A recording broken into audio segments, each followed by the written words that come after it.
Hello dear friends, and I welcome all of you to Maxima Career Point. So today we are going to discuss about what is closure of a set, what is adherent point. In the previous lecture we already discussed Bolzano-Weierstrass theorem. मतलब कि अगर आपने वो video नहीं देखा है तो पहले आप वो वीडियो देखिए। मैंने वहाँ पे प्रूफ बताया, थ्योरम बताया, मतलब वो जो थ्योरम है उसका स्टेटमेंट एंड प्रूफ, और उसके बाद हम पढ़ते हैं क्लोजर ऑफ ए सेट। तो क्लोजर होता क्या है, और मुझे क्लोजर को डिफाइन करने के लिए और कुछ टर्म्स की नीड पड़ी जो कि मुझे डिफाइन करना पड़ा। जैसे कि मैं बीएससी सिलेबस से करवा रही थी तो मैंने देखा कि बीएससी सिलेबस में क्लोजर ऑफ द सेट था, बट वहाँ पे एडहेरेंट पॉइंट का कंसेप्ट नहीं था। बट अगर मैं एडहेरेंट पॉइंट नहीं बताऊँ तो क्लोजर समझ में नहीं आएगा। दैट्स वाई कि मैंने एडहेरेंट पॉइंट का कंसेप्ट अप्लाई किया है। ओके, तो चलिए शुरू करते कि adherent closure of a set क्या होता है। क्लोजर से जहाँ पे मुझे नीड होगी कि एडहेरेंट पॉइंट का मुझे बताना है तो मैं आपको एडहेरेंट पॉइंट समझा दूंगी। तो चलिए शुरू करते हैं। Closure, collection of all adherent points. अगर मैं एडहेरेंट पॉइंट का कलेक्शन ले लूँ तो मैं बोलती हूँ of a subset of R. अगर मैं सारे ए जो ए के एडहेरेंट पॉइंट है उन्हें अगर मैं कलेक्ट कर लूँ तो वो मेरा क्लोजर ऑफ ए बन जाएगा। ओके, या फिर मैं दूसरा स्टेटमेंट ये भी बोल सकती हूँ कि A closure is equal to A union A dash. A dash means limit point of the set, limit point of the set. अगर मैं उस सेट और उसके लिमिट पॉइंट का यूनियन कर दूं तो क्या होगा कि मेरा जो है वो क्लोजर निकल जाएगा। ये तो सेकंड स्टेटमेंट हुआ, और सबसे इजी होता है कि क्लोजर फाइंड करना हो। अगर आपको बाय डेफिनेशन जाना है तो आप पहला वाला लिख सकते हो, लेकिन आपको अगर प्रॉब्लम में अप्लाई करना है कि नहीं मुझे क्लोजर फाइंड करना, लाइक मैं क्यू का क्लोजर फाइंड कर रही हूँ, तुम्हें एग्ज़ाम में ये क्वेश्चन पूछा गया कि लाइक आप क्यू का क्लोजर फाइंड करो तो आप क्या करोगे, क्यू यूनियन क्यू डैश। अच्छा, मैंने क्यू तो जानते हो और क्यू डैश मैंने बताया था। क्यू डैश मीन्स क्यू का लिमिट पॉइंट, क्यू का लिमिट पॉइंट आर होता, और क्यू यूनियन आर कर दूँ तो मेरा आर हो जाएगा। ओके, और उसके बाद देखिए ये हुआ सेकंड स्टेटमेंट, बट मैं फर्स्ट स्टेटमेंट को और इलेबोरेट करूँगी, इसलिए मैं एडहेरेंट पॉइंट बताती हूँ पहले, देन उसके बाद मैं सेकंड में क्लोजर ऑफ द सेट फिर से डिफाइन करती हूँ। तो let A subset of R, A belongs to R is called adherent point of A. कब मैं एक पॉइंट को एडहेरेंट पॉइंट बोलूँगी, इफ फॉर ऑल, आप कोई सा भी एप्सिलॉन ले लो पॉजिटिव, फॉर ऑल। आपको यहाँ पे नोटिस करना है कि फॉर ऑल है या फिर देयर एग्जिस्ट है। आप फॉर ऑल मतलब आप कोई सा भी एप्सिलॉन ले लो। ओके, जितना छोटा या जितना बड़ा, लाइक आपने एक इंटरवल लिया, आपने एप्सिलॉन इतना बड़ा लिया फिर देन इतना छोटा, आप कोई सा भी एप्सिलॉन ले लो। आपको ये शो करना है कि A minus epsilon comma A plus epsilon intersection A non empty बनेगा। अगर ये इंटरवल और ए का इंटरसेक्शन नॉन एम्प्टी बन रहा है तब मैं बोलूँगी कि वो जो पॉइंट है वो एडहेरेंट पॉइंट बन जाएगा। ओके, ये मेरा एडहेरेंट पॉइंट का डेफिनेशन है। लाइक आप देखो, एक सेट है मेरा 1 ए इज इक्वल टू 1 2, ऐसा मैंने ले लिया, ये हो गया 1 और ये हो गया 2। ओके, और इसका मैं नेबरहुड ले ली। अगर मैं इसका नेबरहुड ली 1 का, देन इंटरसेक्शन विथ ए कर दी तो मेरा 1 आ गया, 1 आ गया, दैट मीन्स ये नॉन एम्प्टी हो गया, तो 1 क्या हो गया, मेरा एडहेरेंट पॉइंट हो गया। सिमिलरली फॉर 2, अगर मैं 2 का नेबरहुड ले ली और इंटरसेक्शन विथ द सेट ए कर दी तो मेरा 2 आ गया जो कि नॉन एम्प्टी बन गया, तो 2 भी मेरा एडहेरेंट पॉइंट बन गया। ओके, तो मैं एडहेरेंट पॉइंट फाइंड करना सिखा दी। देन उसके बाद बताते हूँ क्लोजर। अगर मैं सेट के सारे एडहेरेंट पॉइंट को कलेक्ट कर लूँ, जो भी सेट में, जैसे यहाँ पे मेरे 2 एडहेरेंट पॉइंट मिले 1 और 2, तो इस सेट का क्लोजर क्या हो जाएगा, मेरा इस सेट का क्लोजर हो जाएगा 1 और 2। ओके, और या फिर आप देख सकते हो इस डेफिनेशन से। ओके, 1 मेरा सेट क्या है, 1 और 2। ओके, फाइनाइट सेट है, और फाइनाइट सेट का तो कोई भी लिमिट पॉइंट नहीं होता, ए डैश मेरा एम्प्टी हो जाएगा। अच्छा, ए union A dash. Okay, A union A dash यहाँ पे निकालूंगी तो 1 और 2 यूनियन 5, तो ये क्या हो जाएगा 1 और 2। मैंने यहाँ से भी दिखा दिया कि मेरा एडहेरेंट पॉइंट 1 2 आ रहा, और इस डेफिनेशन से भी मैंने दिखा दिया कि 1 2 आ रहा। बट अगर आप चाहो तो मतलब कि एग्ज़ाम पॉइंट ऑफ व्यू से आप ये वाला मेथड पे जाओ, मतलब कि अगर आपको फाइंड करने को बोला गया है कि नहीं आप एडहेरेंट पॉइंट फाइंड करो क्लोज़र फाइंड करो तो आप ये वाले मेथड से जाओ, बट अगर आपको डेफिनेशन लिखना है तो आप ये वाले मेथड से जाओ। ओके, अब तो एडहेरेंट पॉइंट और क्लोज़र मेरा क्लियरली मतलब कि अच्छे से मुझे समझ में आ रहा है कि क्या होता है। तो चलिए शुरू करते हैं।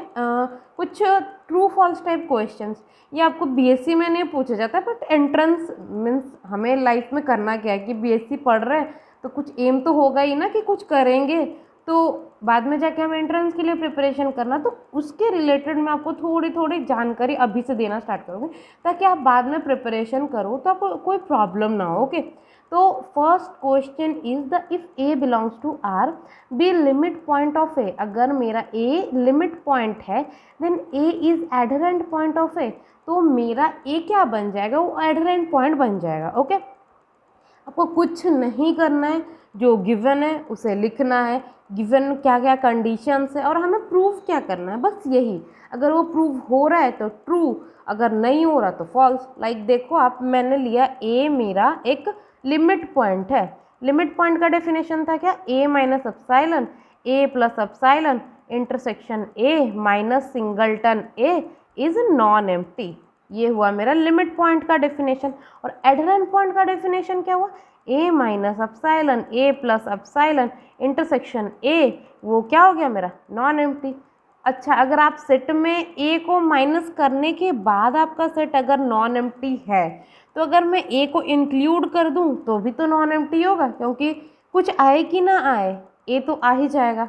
तब ये क्या हो गया, मेरा एडीपी बन गया। ओके, एडीपी मीन्स वो एडहेरेंट पॉइंट। तो एक पॉइंट अगर लिमिट पॉइंट है तो वो पॉइंट एडहेरेंट पॉइंट बन जाएगा। तो ये स्टेटमेंट हो गया ट्रू। अच्छा, सेकंड स्टेटमेंट देखते, if A is A ADP of A then A is limit point of A. आप ये खुद से सोचो कि आप कैसे अप्रोच कर रहे हो। अच्छा, मुझे एडीपी दिया है, that means A minus epsilon A plus epsilon intersection A is non empty. Okay, अगर मैं दिखा दूँ ये नॉन एम्प्टी मेरा बाय डेफिनेशन क्या। सपोज मैंने एक सेट को लिया सिंगलटन 1। ओके, ये मेरा सिंगलटन 1 है, तो 1 minus epsilon 1 plus epsilon intersection singleton 1। अगर मैं इसे ले लूँ, ये मेरा 1 है और ये 1 माइनस एप्सिलॉन, ये हो गया 1 प्लस एप्सिलॉन, और मैं ए को इंटरसेक्ट कर दी तो मेरा क्या हो गया, ये एम्प्टी हो गया। ओके, ये क्या हो गया, मेरा एम्प्टी हो गया। और ये सेट देखिए, मैंने ये सेट का एडीपी क्या है, सॉरी अब देखो यहाँ से, सॉरी यहाँ पे -1, ये मैं लिमिट पॉइंट निकाल रही थी। एडहेरेंट पॉइंट तो मेरा 1 ही हो जाएगा, और अगर मैं लिमिट पॉइंट फाइंड करूँ तो एम्प्टी आ रहा है। तो दैट मीन्स क्या हो गया कि मेरा जो पॉइंट 1 है, 1 इज़ नॉट लिमिट पॉइंट। तो मैंने लिया था एडहेरेंट पॉइंट, बट मैंने दिखा दी कि वो लिमिट पॉइंट नहीं बन रहा, तो ये स्टेटमेंट फॉल्स हो जाएगा। आई होप कि ये चीज़ें आपको क्लियरली समझ में आई हूँ। अगर आपको समझ में नहीं आ रहा तो थोड़ा विजुअलाइज करो, अगर आपको समझ में नहीं आ रहा तो देन आप वीडियो को फिर से देखो, क्योंकि मैंने सारी चीज़ों को बहुत अच्छे वे से समझाया और इसमें कुछ मुश्किल भी नहीं लगेगा आपको समझ आने में। ओके, चलिए पढ़ते एक्सटीरियर पॉइंट। सिलेबस में ये नहीं है, बट मुझे बाउंड्री पॉइंट को प्रूव करने के लिए एक्सटीरियर और फ्रंटेरियर का नीड पड़ गया, तो मैं ये स्टेटमेंट मैंने आपके लिए बुक से अरेंज करके बनाया। ओके, तो देखिए, let A subset of R, A belongs to R is called exterior point of A. Interior का मतलब अंदर वाले, एक्सटीरियर मीन्स नाम से ही पता चल रहा है कि बाहर वाले पॉइंट ऑफ ए। अगर मैं एक सेट है ए, ओके, सपोज कि ये सेट ए है मेरा। अच्छा, इसका इंटीरियर पॉइंट्स कौन सा होगा, इसके अंदर वाले पॉइंट्स इंटीरियर बनेंगे ना, और जो बाहर वाले पॉइंट्स वो क्या बनेंगे, मेरे एक्सटीरियर पॉइंट। तो बोल रहा है कि ए का जो है वो एक्सटीरियर पॉइंट कब बनेगा, if a is an interior point of A complement. अगर मैं इसका कॉम्प्लीमेंट ले लूँ, ये जो है ये पार्ट इसको मैं छोड़ दूँ, सपोज मैं इस पार्ट को छोड़ दी, इस पार्ट को मैंने छोड़ दिया, सपोज ये सेट में मेरा है ही नहीं, ये जो कॉम्प्लीमेंट पार्ट है इसका मैं अगर कॉम्प्लीमेंट का इंटीरियर पॉइंट निकाल लूँ, वो मेरा एक्सटीरियर मिल जाएगा। मीन्स कैसे बोलते हैं, अगर मुझे बोलना हो कि दुकान बंद है, सपोज़ कि मुझे कुछ ऐसा ही शो करना है कि वो खुला, तो मैं बोल सकते हैं ना कि वो खुला नहीं है, इस टाइप से। तो मुझे अगर ये दिखाना है कि एक्सटीरियर पॉइंट है, तो मैं इसका अपोजिट वाले को ओपन दिखा दूँगी। वैसे मैं कर सकती हूँ, जैसे एक सेट है और हम उसे क्लोज शो करना है तो मैं दिखा सकती हूँ कि वो ओपन नहीं है तो फिर वो क्लोज बन जाता है उसी टाइप से। अच्छा, मुझे एक्सटीरियर ऑफ क्यू निकालना तो मैं इंटीरियर ऑफ क्यू कॉम्प्लीमेंट निकाल सकती हूँ ना, और मैंने क्यू कॉम्प्लीमेंट का इंटीरियर ऑलरेडी निकाल के दिखा है, वो मेरा होल आर ही बन जाता है। तो आप इसे देख लो और उसके बाद आप ट्राई करो कुछ एग्जांपल्स पर, जैसे नेचुरल नंबर ले लो और इंटीजर सेट ले लो और उसके बाद आप खुद से ट्राई करो, क्योंकि आप खुद से जितना करोगे उतना बेटर होगा। अगर आपको समझ में नहीं आप कमेंट सेक्शन में बताना, मैं उसे समझा दूँगी। अच्छा, फ्रंटेरियर पॉइंट। फ्रंटेरियर पॉइंट ये होता है, let A subset of R, A belongs to R is called frontier of A if A is neither interior point. वो इंटीरियर पॉइंट भी नहीं होना चाहिए और वो एक्सटीरियर पॉइंट भी नहीं होना चाहिए। मैं किस टाइम बोलूँगी कि एक पॉइंट फ्रंटेरियर पॉइंट बन रहा है, वो ना ही इंटीरियर पॉइंट हो और ना ही मेरा एक्सटीरियर पॉइंट। सपोज देखो, A belongs to R is called is frontier of A if for all epsilon positive. आप कोई सा भी एप्सिलॉन ले लो, A minus epsilon comma A plus epsilon intersection A is non empty. अगर वो non empty बन रहा है तो वो मेरा क्या हो गया, और उसके कॉम्प्लीमेंट के साथ भी इंटरसेक्शन ले लूँ तो वो नॉन एम्प्टी बन जाए तो मेरा सेट हो गया। वो जो पॉइंट सेट है वो फ्रंटेरियर, जो सेट के पॉइंट्स वो फ्रंटेरियर पॉइंट्स बनेंगे। लाइक क्यू में मैं क्यू इजीली दिखा सकती हूँ कि A minus epsilon A plus epsilon intersection Q, तो क्या हो जाएगा मेरा, अगर मैं क्यू के सारे एलिमेंट को ले लूँ तो ये नॉन एम्प्टी आ जाएगा ना। जैसे कि देखो, मैं एक 2/3 सपोज ये पॉइंट ले ली और उसका नेबरहुड ली और क्यू से मैं इंटरसेक्ट कर दी, कुछ पॉइंट्स आए या ना आए मेरे, ये पॉइंट तो आएंगे ना, 2/3 तो आएगा, तो ये नॉन एम्प्टी हो गया। अच्छा, A plus epsilon A minus epsilon intersection Q complement, मैं अगर इसका क्यू कॉम्प्लीमेंट से इंटरसेक्ट की तो वो भी नॉन एम्प्टी आ जाएगा। तो दोनों से मैं बोल सकती हूँ कि मेरा क्या हो जाएगा, फ्रंटेरियर। एक मिनट, देखो ये सारे पॉइंट्स मेरे ये एग्जैक्टली क्यू बन जाएगा, क्योंकि मैं अगर इसके पॉइंट्स ले लूँ, हर पॉइंट को लूँगी तो ये क्यू बन जाएगा, और ये हर पॉइंट्स को ले ली मीन्स क्यू को छोड़ के बाकी जो पॉइंट्स इरेशनल पॉइंट्स ले ली वो तो नॉन एम्प्टी आएगा ही, बट वो होल आर बन जाएगा।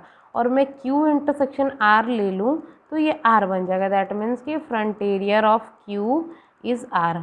आप सिमिलरली क्यू कॉम्प्लीमेंट के लिए चेक कर लेना, frontier of Q complement that is also R. Okay, आप ये चेक कर लेना, वो भी आर ही बन जाएगा।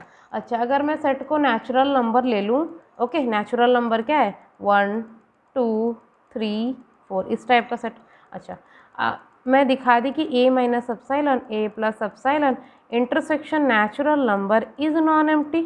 ओके, ये तो मैं शो ही कर सकती हूँ। अच्छा, आप हर पॉइंट को ले लो, 1 को ली, देन उसका नेबरहुड ली और नेचुरल नंबर से इंटरसेक्ट की, तो मेरा सेट में 1 आ गया, देन मेरा 2 आ गया, देन मेरा 3 आ गया, देन मेरा 4 आ गया, इस टाइप का सारे एलिमेंट्स आ गए, दैट मीन्स ये एक नेचुरल नंबर बन गया।